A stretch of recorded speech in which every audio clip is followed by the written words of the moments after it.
You campaigned for it, you fought for it, you voted for it, and now it has arrived. Change begins now. Still, the sheer size of the Labour landslide gives Keir Starmer the most decisive of mandates. After 14 years in the political wilderness, Labour is back. Rowan Atkinson, the iconic British actor and comedian known for his roles in Mr. Bean and Blackadder, has recently made headlines not for his comedic talents, but for his sharp criticism of the UK Prime Minister, Keir Starmer.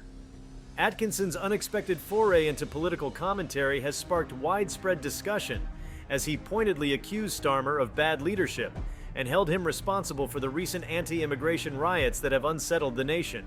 Even before a single ballot was counted, it was clear Keir Starmer's Labour Party had won a massive majority.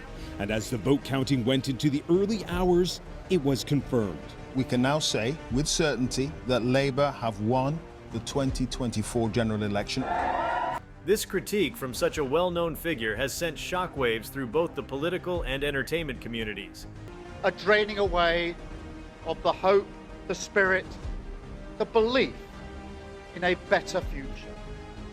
That we need to move forward together. Now, this wound, this lack of trust, can only be healed by actions, not words. I know that. Shedding light on the growing dissatisfaction with the Prime Minister's handling of key national issues, particularly immigration. Before we start, hit the like and subscribe buttons for more exclusive news. In recent months, the United Kingdom has been grappling with a surge in anti-immigration sentiments, which have manifested in a series of violent riots. These disturbances have brought to the surface deep-seated frustrations among certain segments of the population who feel that the country's immigration policies have failed to address their concerns. The riots, marked by clashes between protesters and law enforcement, have underscored the volatile nature of this issue, which has been a persistent challenge for successive governments. Rowan Atkinson, a figure traditionally associated with humor rather than political discourse, surprised many by stepping into the fray with a scathing critique of Prime Minister Keir Starmer. Atkinson's decision to speak out reflects a broader sentiment among the public. If you voted Labour yesterday, we will carry the responsibility of your trust as we rebuild our country. But whether you voted Labour or not, in fact, especially if you did not, I say to you directly, my government will serve you. Who are increasingly disillusioned with the government's approach to immigration. His criticism, however, goes beyond mere discontent. It is a pointed accusation that Starmer's failure to effectively manage the immigration crisis is directly responsible for the unrest that has shaken the country. Rowan Atkinson's intervention in this debate is particularly noteworthy given his background. Known globally for his comedic genius, Atkinson has generally maintained a low profile when it comes to political matters. However, his recent statements indicate a deep concern for the direction in which the country is heading under Starmer's leadership. Atkinson's remarks have been interpreted by some as a reflection of a broader cultural anxiety. Well, this is what we expected. Now let's see what this new government could do. But it's very clear that when you look at how this vote sort of breaks down, there's not a lot of love for the political system here in Britain. There's a lot of anger as well. And that is something this new Prime Minister and this new government will have to deal with. One that transcends the traditional boundaries of politics and enters the realm of national identity and societal cohesion. In his public statements, Atkinson did not mince words. He accused Starmer of lacking the decisive leadership necessary to address the root causes of the immigration crisis, which he believes has led to the current state of unrest. Atkinson's critique is centered on the idea that Starmer's government has been reactive rather than proactive, responding to crises as they arise instead of implementing long-term solutions that could prevent such issues from escalating in the first place. This, according to Atkinson, is a fundamental failure of leadership that has left the country vulnerable to the kinds of social upheaval witnessed in recent weeks. To fully understand the gravity of Atkinson's criticism, it is important to examine the context of the immigration crisis in the UK. Immigration has been a contentious issue in British politics for decades. But we can make a start today with the simple acknowledgement that public service is a privilege and that your government should treat every single person in this country with respect. With various governments struggling to find a balance between maintaining the country's humanitarian commitments and addressing the concerns of those who feel that immigration poses a threat to their way of life. The situation has been further complicated by the economic pressures of globalization, the impact of Brexit, and the ongoing refugee crisis driven by conflicts in the Middle East and Africa. Keir Starmer, who took office as Prime Minister after a tumultuous period in British politics, inherited a complex and deeply entrenched set of challenges. His government has faced criticism from multiple quarters for its handling of immigration, with accusations ranging from being too lenient to failing to protect the country's borders effectively. Yet, if I'm honest, service is merely a precondition of hope, and it is surely clear to everyone that our country needs a bigger reset, a rediscovery of who we are, because no matter how fierce the storm... The recent riots have brought these criticisms into sharper focus, with many viewing them as a direct consequence of the government's inability to manage the issue effectively. Atkinson's critique taps into this broader narrative, suggesting that Starmer's failure to address the underlying causes of the immigration crisis has left the country vulnerable to social unrest.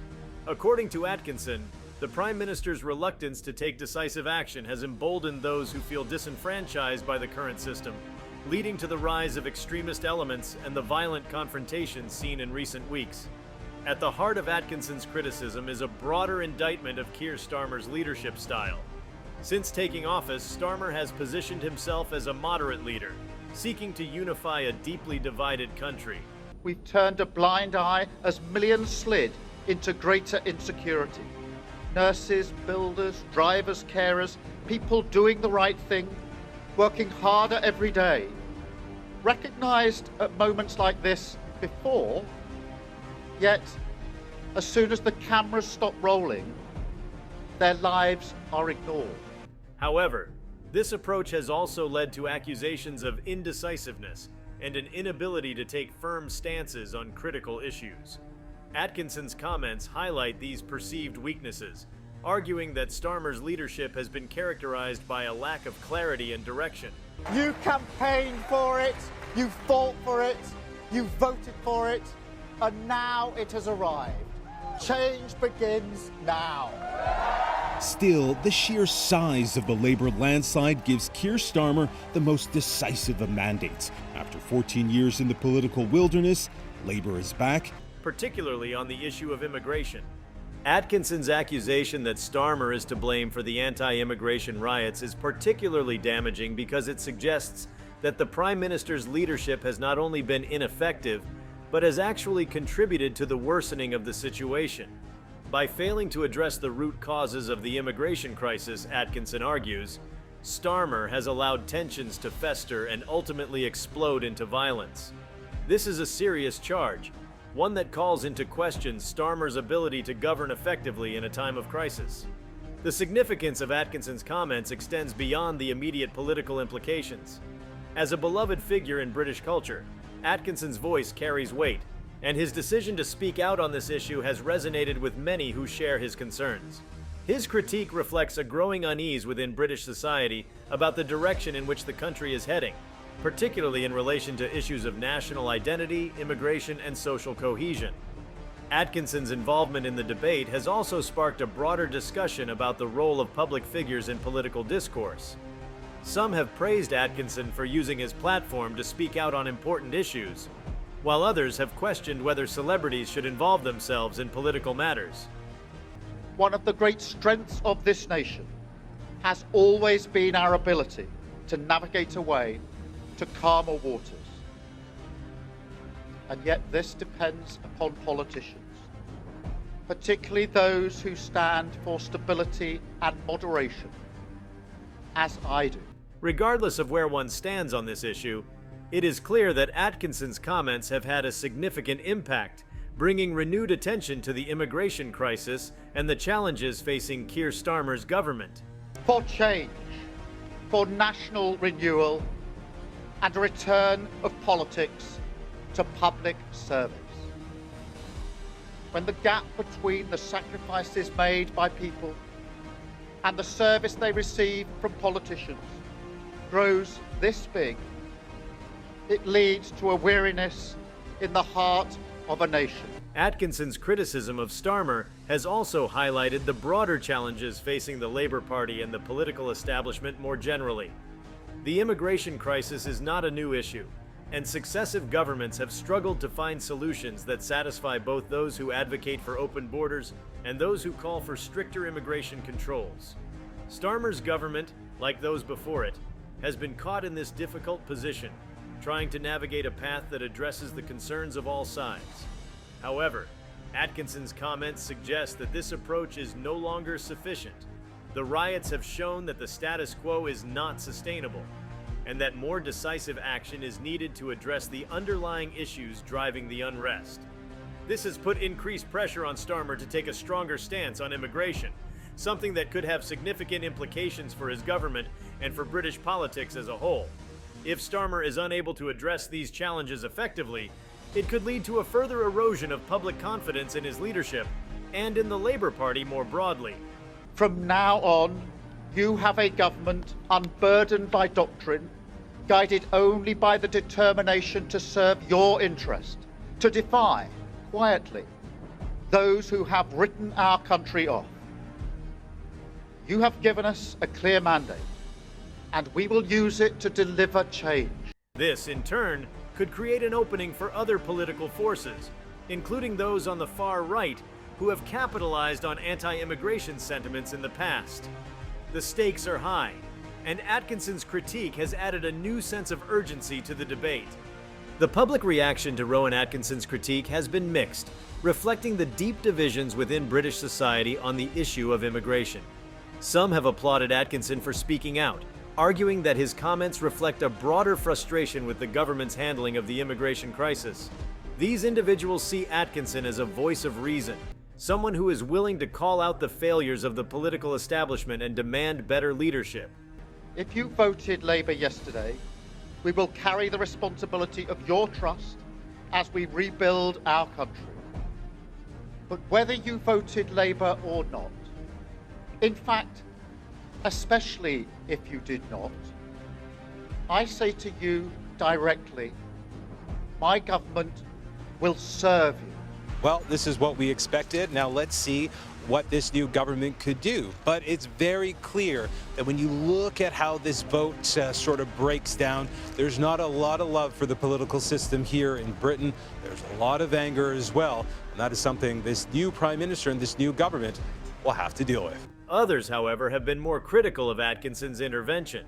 Some argue that his comments are overly simplistic and fail to take into account the complexities of the immigration issue. They suggest that Atkinson's criticism is unfair, particularly given the challenges that Starmer's government has faced since taking office. Additionally, there are those who believe that Atkinson, as a celebrity, should refrain from making political statements, arguing that his comments could inflame tensions rather than contribute to a constructive dialogue. Despite these differing opinions, there is no denying the impact of Atkinson's critique. His comments have brought renewed attention to the immigration crisis and have sparked a broader debate about the effectiveness of Keir Starmer's leadership. In doing so, Atkinson has forced the issue to the forefront of the national conversation, making it clear that this is a problem that cannot be ignored. The media has played a significant role in amplifying Rowan Atkinson's critique of Keir Starmer.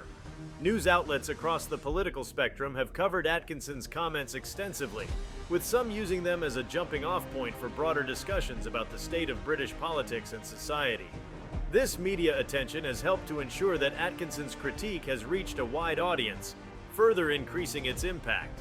In some cases, media coverage has framed Atkinson's comments as part of a larger trend of public dissatisfaction with the government's handling of immigration. A draining away of the hope, the spirit, the belief in a better future, that we need to move forward together. Now, this wound, this lack of trust, can only be healed by actions, not words. I know that. This has added to the pressure on Starmer, as it suggests that Atkinson's views are not an isolated opinion, but rather part of a broader wave of criticism. The media's focus on Atkinson's comments has also highlighted the growing importance of celebrity voices in political discourse, raising questions about the influence that public figures can have on shaping public opinion. The crux of the argument against Atkinson's critique lies in the inherent complexity of immigration policy. Immigration is not merely about controlling borders or managing the flow of people. It is an issue that intertwines with economic policy, international relations, human rights, and the social fabric of the nation. Immigration policy must balance the needs of the economy, which often benefits from the labor and skills that immigrants bring, with the concerns of citizens who may feel that their jobs, housing, or access to services are under threat. This balancing act becomes even more difficult in times of economic hardship. Yet, if I'm honest, service is merely a precondition of hope, and it is surely clear to everyone that our country needs a bigger reset, a rediscovery of who we are, because no matter how fierce the storm, where the public may be more inclined to view immigrants as competitors for scarce resources. Keir Starmer's government, like those before it, has faced the monumental task of crafting policies that address these multifaceted issues. The challenge is further complicated by the global nature of migration, with conflicts, climate change, and economic disparities driving large numbers of people to seek better lives in countries like the UK. The government must navigate international laws and agreements, such as the Refugee Convention, which obligates countries to offer asylum to those fleeing persecution. At the same time, it must consider the impact of immigration on domestic policies and the expectations of its electorate. if you voted Labour yesterday, we will carry the responsibility of your trust as we rebuild our country. But whether you voted Labour or not, in fact, especially if you did not, I say to you directly, my government will serve you. Starmer's administration has attempted to strike a balance by promoting controlled immigration that meets the needs of the economy while also taking steps to ensure that immigration is fair and manageable. However, this approach has been met with criticism from both sides of the political spectrum. On the left, some argue that the government is not doing enough to protect the rights of immigrants and asylum seekers, while on the right, others believe that the government's policies are too lenient and do not adequately protect British citizens' interests. Atkinson's critique, while resonating with many who are frustrated with the current state of affairs, arguably does not fully take into account these complexities. But we can make a start today with the simple acknowledgement that public service is a privilege and that your government should treat every single person in this country with respect. It is one thing to criticize the government for failing to solve the immigration crisis, but it is another to recognize the deeply entrenched and global nature of the problem. Immigration is not a challenge that can be easily or quickly resolved, and any solutions will require careful consideration of a wide range of factors. One of the most significant aspects of immigration policy is its impact on the economy. Immigrants contribute to the economy in various ways, from filling labor shortages to starting businesses and contributing to cultural diversity, which can foster innovation. However, the benefits of immigration are not always evenly distributed, leading to tensions in communities that may feel left behind by economic globalization. Yet, if I'm honest, service is merely a precondition of hope, and it is surely clear to everyone that our country needs a bigger reset, a rediscovery of who we are, because no matter how fierce the storm... In the UK, certain sectors of the economy, such as healthcare, agriculture, and hospitality, are heavily reliant on immigrant labor.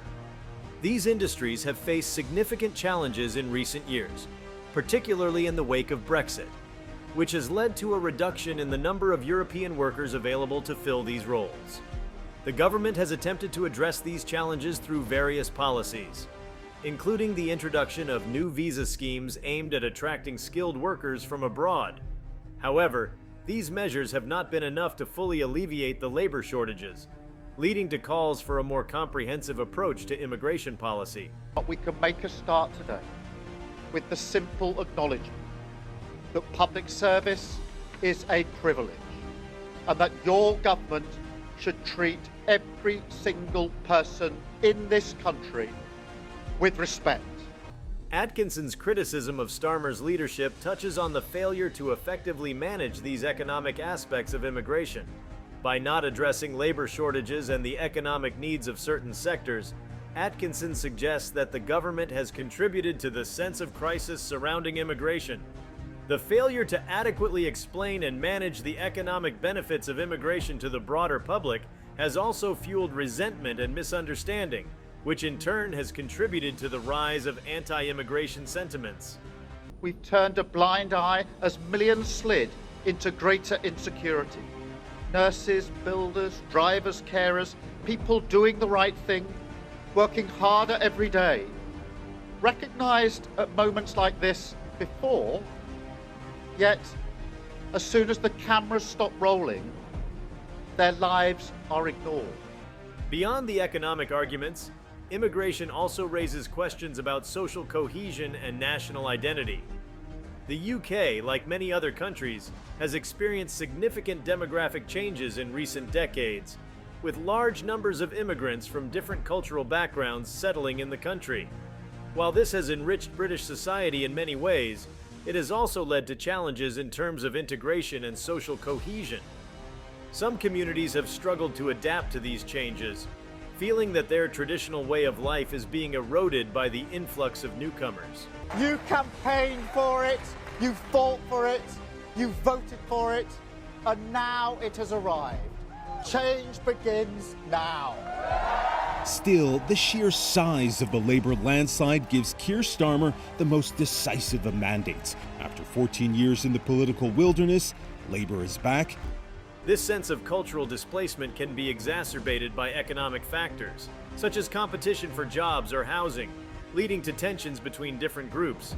These tensions have been a key driver of the recent anti-immigration riots, as individuals who feel marginalized or threatened by immigration have turned to violence as a way of expressing their frustrations.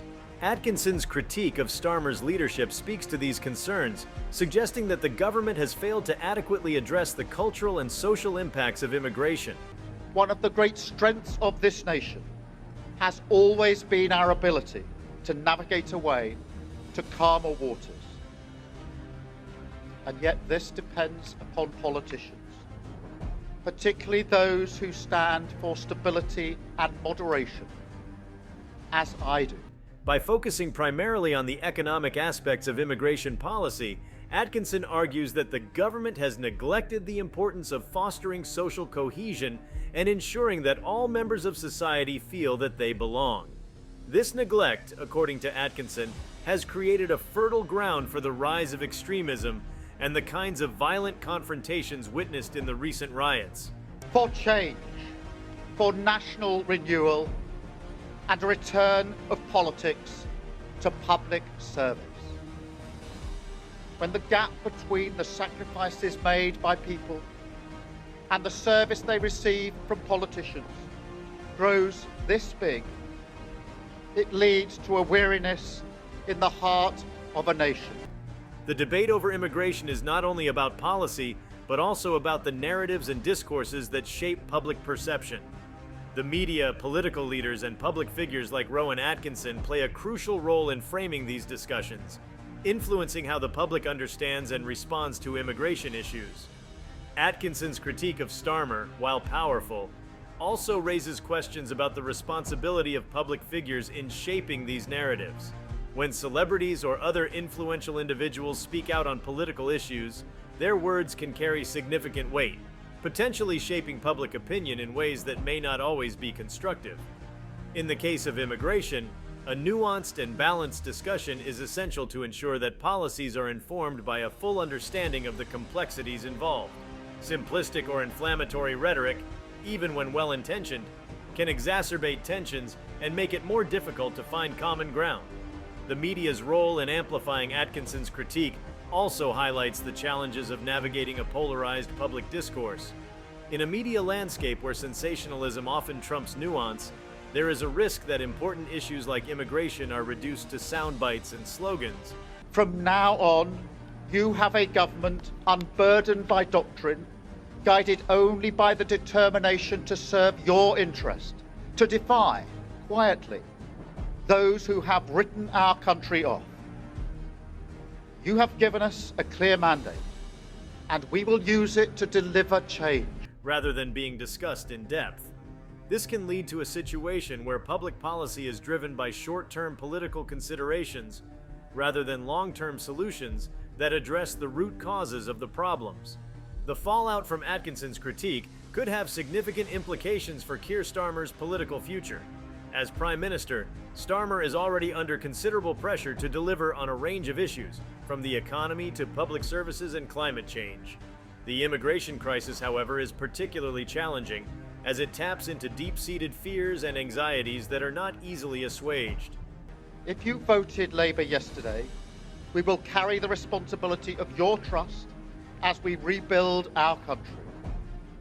But whether you voted Labour or not, in fact, especially if you did not, I say to you directly, my government will serve you. Well, this is what we expected. Now let's see what this new government could do. But it's very clear that when you look at how this vote sort of breaks down, there's not a lot of love for the political system here in Britain. There's a lot of anger as well. And that is something this new Prime Minister and this new government will have to deal with. If Starmer is perceived as having failed to effectively manage the immigration issue, it could erode his support base and make it more difficult for him to lead the country through other challenges. The recent anti-immigration riots have already damaged his government's credibility, and Atkinson's critique has only added to the perception that Starmer is not up to the task. This could have serious consequences for his ability to govern effectively and for the Labour Party's prospects in future elections. At the same time, how Starmer responds to this criticism will be crucial in determining his political fate. If he can demonstrate strong leadership and present a clear and convincing plan for addressing the immigration crisis, he may be able to turn the situation around. However, if he continues to be seen as indecisive or out of touch with the concerns of the public, his political future could be in jeopardy. Given the gravity of the situation, what can be done to address the immigration crisis and restore social cohesion in the UK? But we can make a start today with the simple acknowledgement that public service is a privilege and that your government should treat every single person in this country with respect. There are no easy answers, but several potential solutions could help to address the underlying issues and prevent further unrest. First, there needs to be a more comprehensive approach to immigration policy that takes into account the economic, social, and cultural dimensions of the issue. This means not only managing the flow of immigrants into the country, but also ensuring that they are integrated into society in a way that fosters social cohesion. This could involve investing in education and training programs for immigrants, as well as initiatives to promote understanding and dialogue between different communities. Second, the government needs to do a better job of communicating the benefits of immigration to the public. This involves addressing misconceptions and fears about immigration and highlighting the positive contributions that immigrants make to the economy and society. By fostering a more informed and balanced public discourse, the government can help to reduce the tensions that have led to the recent riots. Third, there needs to be a stronger focus on addressing the root causes of migration, both in the UK and internationally. This means working with other countries to address the factors that drive people to migrate, such as conflict, poverty, and climate change. By addressing these issues at their source, the government can help to reduce the pressure on the UK's immigration system and prevent future crises. Finally, there needs to be a renewed commitment to protecting the rights and dignity of all individuals, regardless of their immigration status. This means ensuring that immigrants and asylum seekers are treated fairly and humanely, and that their rights are protected. It also means addressing the concerns of citizens who feel that their own rights and interests are being overlooked. If you like this video, please give it a like and subscribe to our channel. Also, could you leave your comments below and tell us, do you agree with Rowan Atkinson's criticism of Keir Starmer? We want to hear from you. Thank you for watching, and see you next time.